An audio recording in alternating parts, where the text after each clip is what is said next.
केंद्र कर्मचारियों के लिए होली से पहले खुशखबरी आ सकती है।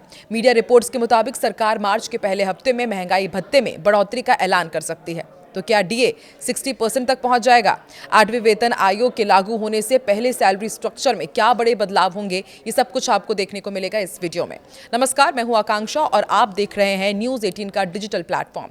होली का त्योहार नजदीक है और इसी के साथ केंद्र सरकारी कर्मचारियों के बीच एक नई उम्मीद भी जागी है। चर्चा है कि त्योहार से पहले सरकार उनकी सैलरी से जुड़ा बड़ा फैसला ले सकती है। दरअसल मीडिया रिपोर्ट्स में दावा किया जा रहा है कि मार्च के पहले हफ्ते में महंगाई भत्ते यानी कि डीए को लेकर अहम घोषणा हो सकती है और अगर ऐसा होता है तो लाखों कर्मचारियों और पेंशन भोगियों की आमदनी में सीधा असर दिखाई देगा। ये खबर इसलिए भी खास है क्योंकि 7वां केंद्रीय वेतन आयोग 31 दिसंबर 2025 को पूरा हो चुका है और अब सबकी नजरें 8वें वेतन आयोग पर टिकी हुई है। कर्मचारियों के बीच सवाल उठ रहा है कि नई वेतन व्यवस्था में उनकी बेसिक सैलरी और महंगाई भत्ते में क्या बदलाव होंगे।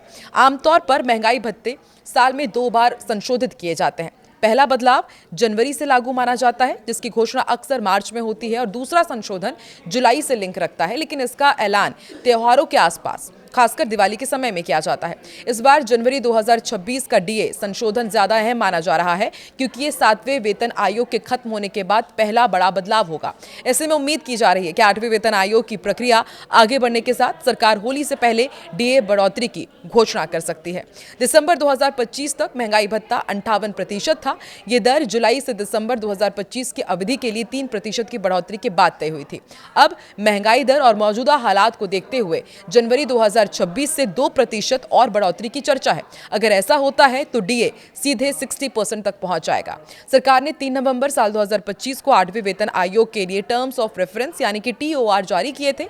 आमतौर पर जब नया वेतन आयोग लागू होता है तो मौजूदा महंगाई भत्ते को बेसिक सैलरी में जोड़ दिया जाता है और इसके बाद नई वेतन संरचना में डीए की गणना 0 से शुरू होती है।